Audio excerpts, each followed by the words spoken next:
You're listening to Soap Dirt, the latest in television entertainment news. Hey there, Days of Our Lives fans. This is Soap Dirt on YouTube, and I have got your Days of Our Lives 2-week spoilers running from Monday, July 24th, all the way through Friday, August 4th. We are out of July and heading into August, but it still seems like Sweeps is in the air because it is action-packed over on the NBC Peacock soap. All right, we have got specific spoilers by date for week 1, and then we have several juicy, undated spoilers for week 2. We're going to dig into those right now. Starting on Monday, July 24th, we have Whitley King having a complete mental breakdown. It seems at some point this switch has flipped in her mind, and she no longer thinks she is Whitley pretending to be Paulina. She thinks she is Paulina. And it's just weird. The good news is we are just at the tail end of this story if you're one of the many people who are tired of it and are not enjoying it.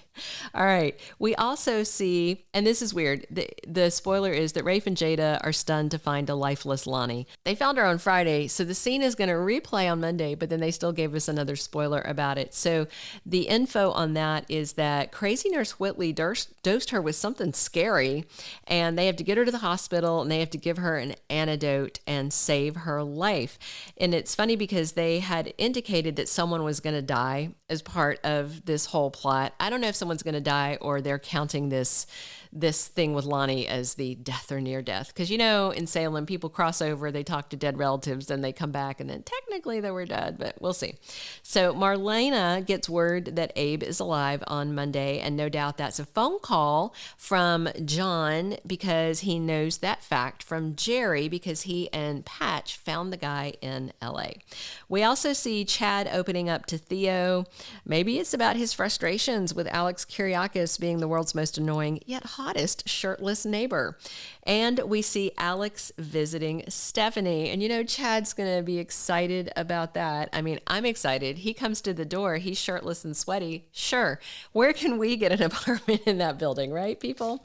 All right. Tuesday, July 25th. On Days, we have Belle asking Kristen to walk back her statement about Brady threatening her life. The problem is, for one time in her life, Kristen's telling the whole truth. He said those things. He did those things. He waggled a gun in her face. He scared the crap out of their daughter. But at the same time, Kristen has to know that if she presses forward with this against Brady, ultimately it's not going to work out for her with Rachel because Rachel will be upset not to have Brady either. And Kristen still has love in her heart for Brady. So I think she will walk it back a little. We'll see, especially if Brady agrees to sign that darn custody agreement he tore up. So Brady admits to Eric also on Tuesday that he did threaten Kristen. I mean, Eric's threatened Kristen a few times. He hates her. We also see Lee Shin telling someone, probably his sister Wendy, what happened with Melinda and how she was trying to trick him into confessing on tape. Strangely, on Tuesday, we see Melinda and Sloan Petersen doing some bonding.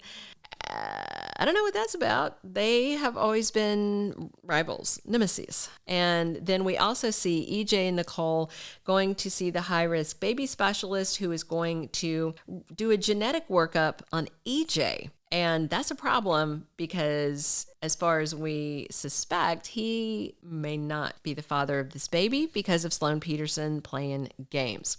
All right, Wednesday, we've got Leo trying to support Gwen, but he's struggling with his guilty feelings because he's been shagging her hot gay fiance. We also see Chad and Stephanie's plans interrupted. I'm betting it's by Alex. And we see EJ and Nicole finding out that Sloan and Eric are having a baby. And Sloan, of course, is going to hear about the test on EJ, and she is going to freak out that things are about to go really badly for her right as she's about to get her happily ever after. Thursday, July 27th, we see Gwen showing up suddenly and finding Leo and Dimitri together. Will it be in a compromising position, or will the boys be able to explain why they were shirtless, wrestling, under sheets. I don't know. We have Abe Carver finally waking up. He is rescued, of course, earlier in the week, and he's going to regain consciousness, but it's not all a happy ending. We also see Lani having to say goodbye on Thursday. She's headed back to prison to finish out her last 6 months. And we have Dr. Marlena visiting Whitley, I'm sure, in a professional capacity because she clearly needs mental health services. And Marlena's feeling guilty about giving her some bad mental health advice back when she was, Dr. Devil. All right, Friday, July 28th, Nicole hears that her test results are in for EJ DiMera and the baby.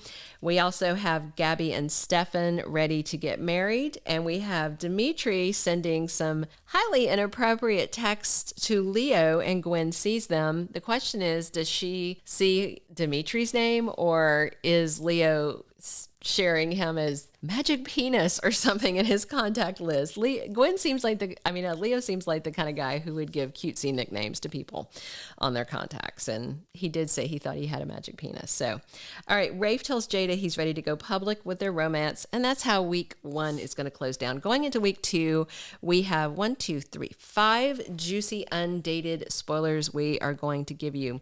So it's not just wedding time for Gabby and Stefan. In fact, on Monday, we will find out it's double wedding time. Dimitri and Gwen are getting married, and Gabby and Stefan are getting married. We've seen some cute little pictures of Gwen in her wedding dress, Dimitri in his smart suit to get married, and of course, Dimitri's lover Leo is there. I'm sure he's her best person because he's dressed up in a jazzy little suit, and the pictures are kind of funny. She's looking askance at them.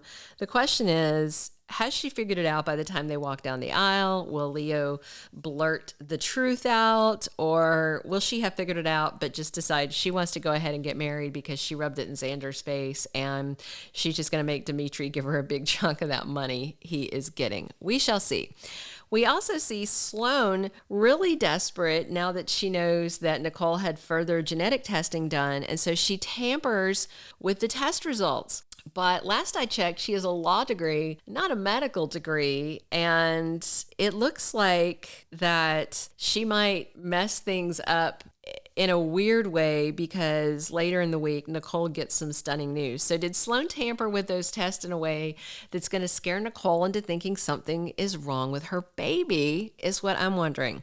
We also have Harris Michaels at Bayview, and he sees a familiar face there. I'm sure that Whitley King is going to be there, but Harris shouldn't know that person. Who will it be? Ava Vitale is supposed to be there, so we'll have to wait and see.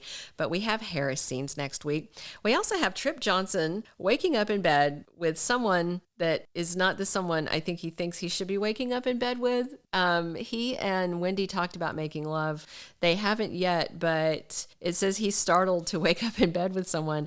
Unless it's some kind of sexy surprise and it's Wendy, I'm wondering if Lee Shin got drunk and crawled into his bed, or heaven forbid, Johnny's setting up Trip and drugged him and put someone in his bed. I don't know. With Days, it could be a zombie. I mean, come on. We have The Walking Dead that show up every now and then. Who knows? We have one last big juicy spoiler for week 2 before we drop that for you. If you haven't, please click subscribe so you don't miss any of our day's updates. And if you enjoyed these 2-week spoilers, we'd love it if you'd click us a like. So Melinda knows what Sloan is hiding.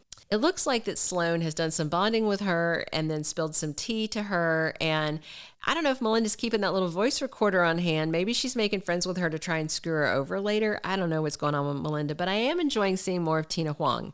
So she seems to know what Sloan is hiding, and that must mean she knows about tampering with not 1 now, but 2 baby tests. Things are looking bad for that sexy little lawyer lady. Thank you for being a loyal listener. Follow us wherever you get your podcast, because you don't want to miss the next episode. Soap Dirt is on all the major podcast platforms, including Apple Podcast, Spotify, iHeartRadio, and more.